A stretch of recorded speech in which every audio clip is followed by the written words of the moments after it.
Olá, querida turma do oitavo ano da Escola Cristã Eduardo Miller. Aqui é o professor Rodrigo Calderaro e vamos ter uma videoaula de História.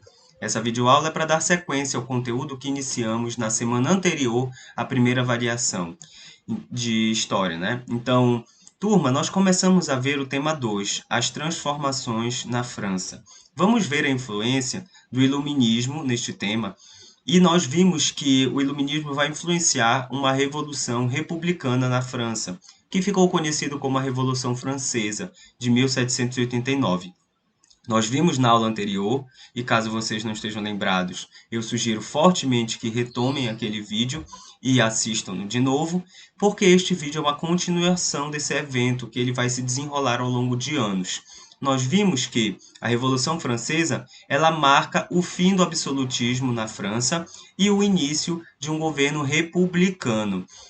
Maior participação do povo, a descentralização do poder das mãos do rei para paulatinamente ser entregue à burguesia, ou seja, os representantes do povo. Então, assim como na Inglaterra nós temos a monarquia parlamentarista, onde o povo elege os seus participantes, seus representantes para compor o parlamento, na França nós vamos ter também um grupo de pessoas que vai liderar uma revolução armada, que foram os mais pobres, os miseráveis, os chamados sans-culottes, que são aquelas pessoas desprovidas de posse na França, e através de revoluções armadas, de conflitos civis contra o exército profissional da França, nós vamos ver a tomada da Bastilha, que é a principal prisão, né, o símbolo do poder monárquico absolutista da França.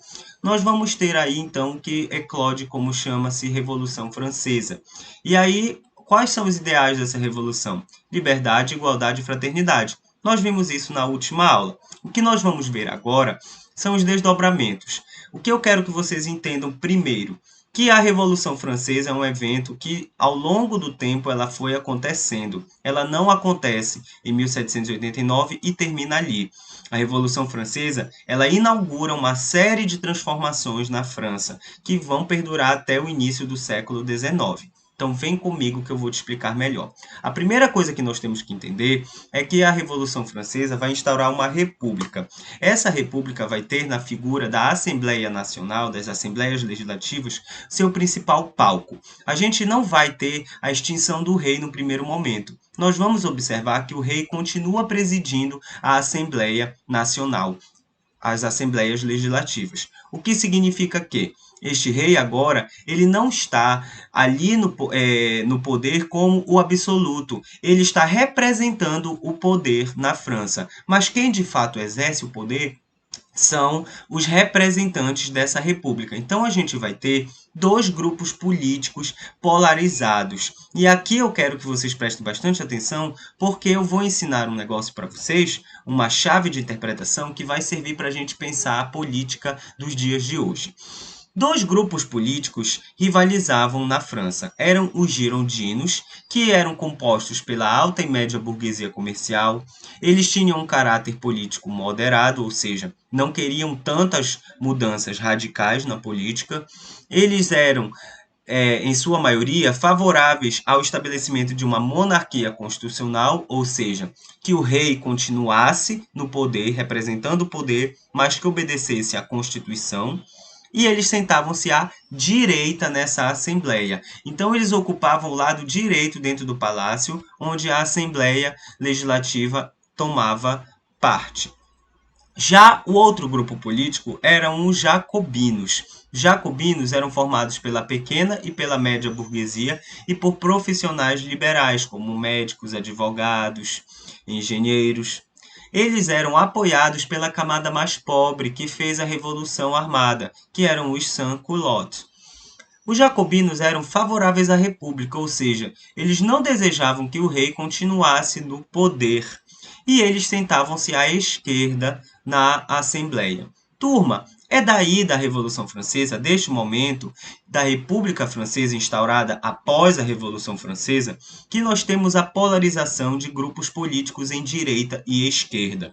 Então, se hoje nós ouvimos falar muito que no Brasil existem países desculpem, partidos políticos de esquerda e partidos políticos de direita, nós temos aí um desdobramento, uma retomada do que a gente observou na Revolução Francesa, na República Francesa.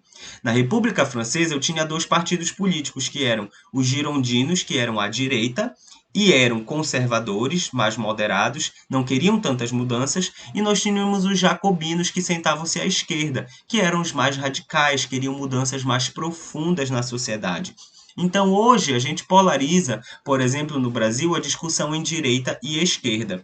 À esquerda seriam aqueles partidos e pessoas que defendem uma maior modificação nas estruturas da sociedade, e a gente tem aí na direita, os girondinos, aqueles que defendem menos modificações, modificações menos profundas, mais sutis, conservadorismo. Então, turma, é daí que vem hoje o debate polarizado que a gente vê muito na nossa política. É da República Francesa que se instaurou logo após a Revolução. Então, turma, vamos ter uma política situada em torno de jacobinos na esquerda e girondinos à direita. Esses dois grupos políticos é que vão disputar a liderança política na França. O rei vai continuar rei, mas ele vai ser somente um representante desse poder. Professor, só tinha esses dois partidos? Não. Tinha os montanheses, que são esses aqui, que estão acima, eles ocupavam os lugares altos da Assembleia Legislativa. E tinha a planície, que ela era o centrão. Então, turma, vejam aqui o centrão, era aquele partido político que ora ficava com os jacobinos, por concordar com eles, e ora concordava com os girondinos à direita, dependendo do seu interesse político. A gente observa a mesma denominação aqui na nossa política brasileira. Temos os partidos de esquerda, os de direita e os partidos do centro, que são aqueles que ora vão mais para a esquerda e ora vão mais para a direita, por concordarem com uns ou com os outros, dependendo do assunto da matéria, tá bom, turma?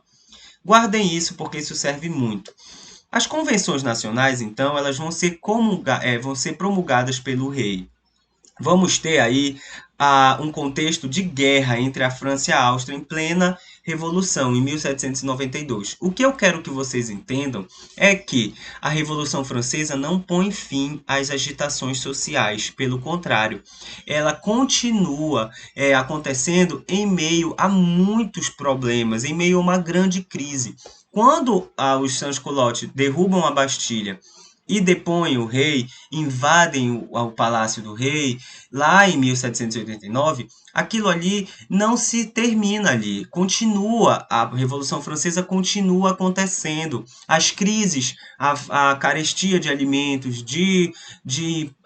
os gastos altos continuam. Então isso, o que eu quero lhes dizer é que o clima de instabilidade política, ele continua durante a instalação dessa república. Eu vou ter várias constituições sendo promulgadas, algumas duram 1 ano, algumas duram 2 anos somente. Então, o contexto é de guerra, o contexto ainda é de fome, o contexto ainda é de muita agitação social. Acontece que o direito divino do rei já não é mais um fato.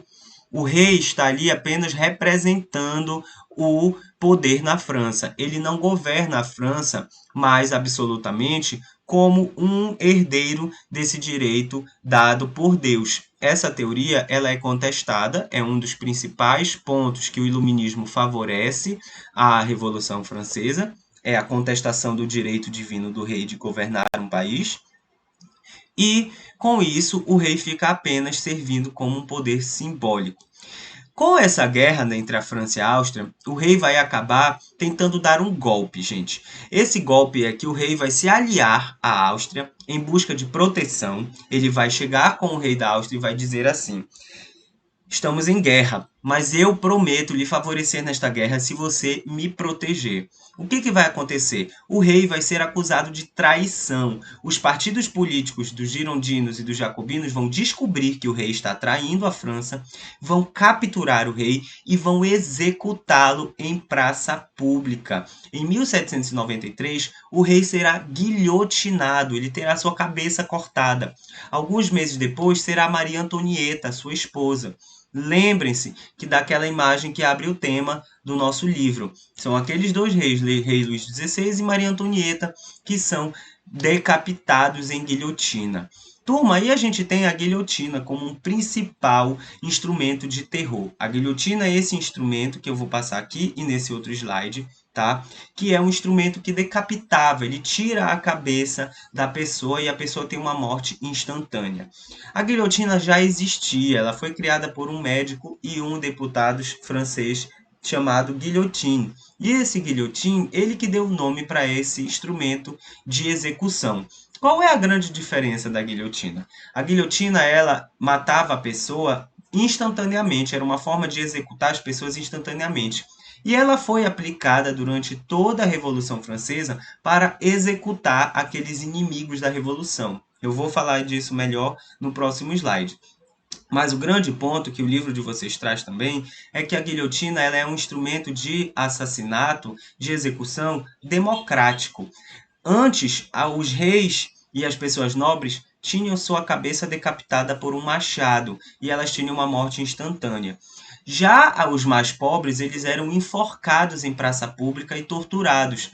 Isso fazia com que a morte deles fosse mais demorada, mais humilhante. Então existia aí uma desigualdade social. Aqueles mais favorecidos, eles tinham uma morte mais rápida e os menos favorecidos tinham uma morte mais humilhante. A guilhotina vem para nivelar e ela vai ser o principal instrumento utilizado para perseguir os inimigos da República. Então, quando o rei ele é executado, os girondinos eles inauguram a primeira República da França. Então, é em 1793, com a execução do rei Luís XVI, que o absolutismo acaba definitivamente e a República, ou seja, aquele modelo de governo onde o povo elege seus representantes, vai ser o modelo agora de governo na França. A instauração da República na França, então, tem aí com as convenções nacionais, que são aquelas convenções entre os partidos políticos para elaborar novas constituições, novas leis, elas vão ter como resultado a promulgação da Primeira República Francesa. Em 1792 e 1794, os jacobinos vão conseguir tomar o poder. Os jacobinos, como nós vimos, eles eram o ramo mais radical da Revolução. Era aquela camada que era apoiada pelos mais pobres e eram as pessoas que estavam agora no poder. Aqui eu tenho mais uma vez uma ilustração da guilhotina, aqui em cima. Vocês veem que a pessoa é decapitada e em praça pública para todos verem. E isso era uma morte rápida, mas que era uma morte que simbolizava que aquela guilhotina poderia ser usada para matar quem quer que se opusesse ao regime. Os jacobinos são os principais responsáveis por isso. Eles vão criar um comitê de salvação pública, que é uma espécie de tribunal que vai investigar e julgar qualquer pessoa que seja contrária aos ideais da Revolução Francesa, da República Francesa. Então, aquelas pessoas que ameaçavam ser favoráveis a retomar a monarquia absolutista ou a monarquia, ou se mostravam contra os jacobinos no poder, eles eram perseguidos e eram mortos na guilhotina. O Comitê de Salvação Pública, então, é um tribunal para investigar e para assassinar e executar as pessoas em praça pública para que servisse de exemplo para aquelas pessoas que temessem, que não temessem o governo e tivessem a vontade de trair a República Francesa. Uma das ações dos jacobinos no poder é o sufrágio universal masculino, que significa que todos os homens acima de 21 anos poderiam agora votar e eleger os representantes da República. O que antes era um privilégio somente dos mais ricos, vai se tornar agora de todos os homens maiores de 21 anos. Aqui eu peço atenção. Quem está excluído então do direito ao voto? São as mulheres e os menores de 21 anos, tá bom? Os jacobinos no poder vão colocar também uma constituição. Essa constituição ela vai dar os primeiros direitos sociais aos trabalhadores. O que significa isso, turma? Significa que essa constituição ela vai prever o direito de toda pessoa a trabalhar, de toda pessoa a receber seu salário, de toda pessoa a ter um salário condizente com a ocupação que ela exerce. Então, o início dos direitos sociais é nesse primeiro momento da República Francesa. A gente tem, lá no início da Revolução, os direitos universais, os direitos fundamentais, que são os direitos à vida, o direito à liberdade, o direito à igualdade. Esses são os direitos fundamentais que nascem com a primeira Constituição Francesa, em 1789. Já com a Constituição Jacobina, em 1793, os direitos sociais vão aparecer, que são o direito ao trabalho, o direito ao salário, o direito à igualdade salarial, todas as pessoas receberem o mesmo salário, o direito à assistência, né? O direito ao que o patrão reconheça os direitos à jornada de trabalho dos trabalhadores. Então, direitos sociais são os primeiros direitos que são empregados principalmente àquelas pessoas menos favorecidas. E isso é uma matéria dos jacobinos no poder. Lembre-se, os jacobinos eles são apoiados pela camada mais pobre. Eles também vão abolir a escravidão nas colônias, tá? Ou seja, não vai mais ser permitida a condição de escravo nas colônias francesas. E aí a gente vai ter colônias do Tahiti e do Haiti, que são colônias francesas, e a gente vai estudar mais tarde como isso vai influenciar a própria independência do Haiti. Eles também, nessa Constituição, vão legislar sobre preços e salários, ou seja, vai ser uma Constituição que vai limitar o liberalismo, turma. Ou seja, os preços e os salários eles vão ser controlados por lei. Vai existir na Constituição dispositivos que evitem que preços sejam cobrados com muita diferença, preços muito altos ou preços muito baixos para os alimentos, por exemplo, e que os salários dos trabalhadores também não sofram muita desvalorização, discrepância, não fique muito desigual. O que a gente tem que entender é que os jacobinos estão apoiados pelas camadas mais pobres do movimento revolucionário. Então é natural que as medidas que eles tomem sejam destinadas a essa camada. A criação de um novo calendário e um comitê de segurança geral. A criação de um novo calendário, turma, é muito interessante porque a Revolução vai criar um novo calendário para marcar um novo tempo. Isso é muito importante a gente entender em história, que esses revolucionários eles vão ter uma vontade de criar um novo tempo, de estabelecer que na França, essa república ela está inaugurando um novo tempo. O tempo do absolutismo encerrou. Então, criar um novo calendário com o ano 1, mudar o nome dos meses, que é o que vai acontecer, os meses vão ter outros nomes, como Brumário, Termidor, eles vão ter nomes diferentes, não vai mais ser janeiro, fevereiro, março, o ano não vai ser 1792, vai ser ano 1 a partir de agora. Então, a criação de um novo calendário quer dizer inaugurar um novo tempo, inaugurar uma leitura diferente do tempo, onde a república e a revolução são os ideais, né? Onde o absolutismo é um tempo anterior, um tempo passado, e que novos tempos agora se avizinham para a França. O Comitê de Segurança Geral vai ser um dispositivo que vai permitir com que os jacobinos se mantenham no poder e controlem os seus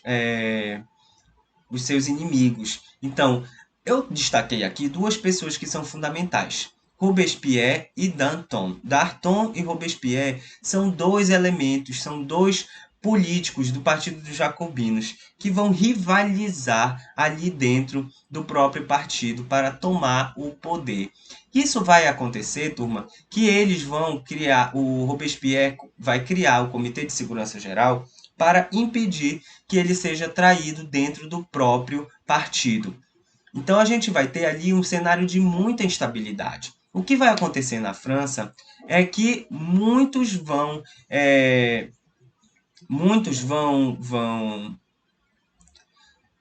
jacobinos vão sofrer perseguições através do Comitê de Segurança Geral e Comitê de Salvação Pública.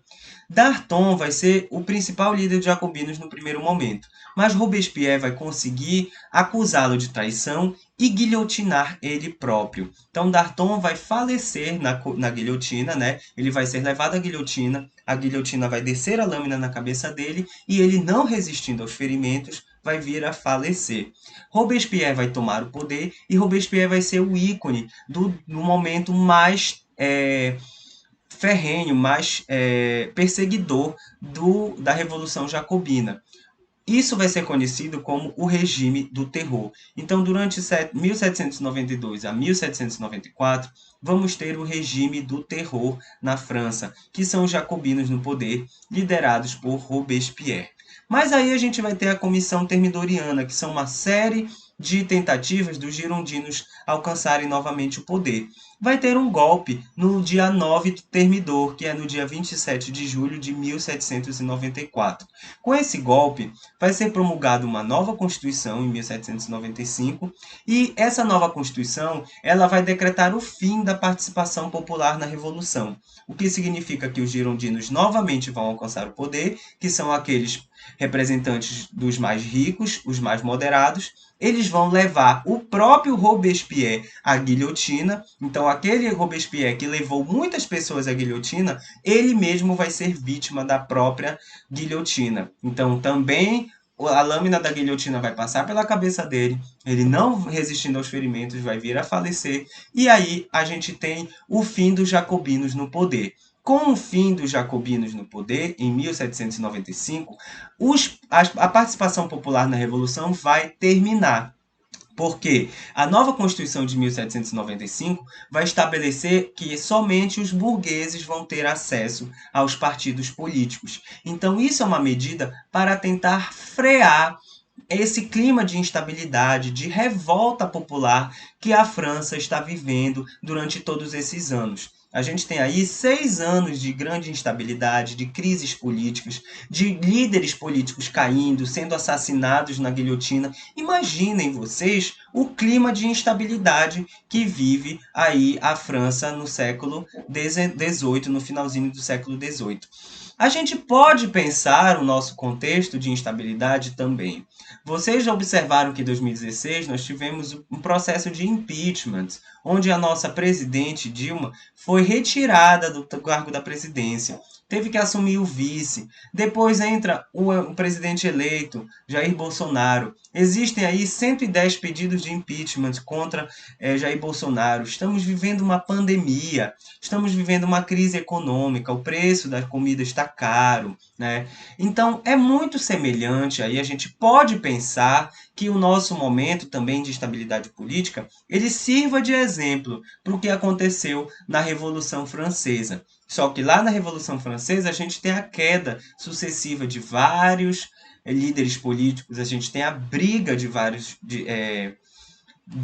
líderes políticos, a briga de partidos políticos pelo poder, a gente tem a elaboração de sucessivas constituições, todas elas manipulando aí os ideais de igualdade, liberdade e fraternidade, que são a essência dessa revolução. Mas com o fim da participação política popular na Revolução, a gente vai ter um período aí que é o Diretório. O Diretório, ele é assunto do próximo capítulo de vocês. Então, eu vou tentar resumir. Assim, tem só um parágrafo aí no livro de vocês. Esse slide já está antecipando um pouco do que é o diretório. O diretório, então, ele vai ser o momento em que a nova Constituição ela vai prever que o governo da França vai ter que ser governado por 5 diretores ou 5 conselheiros.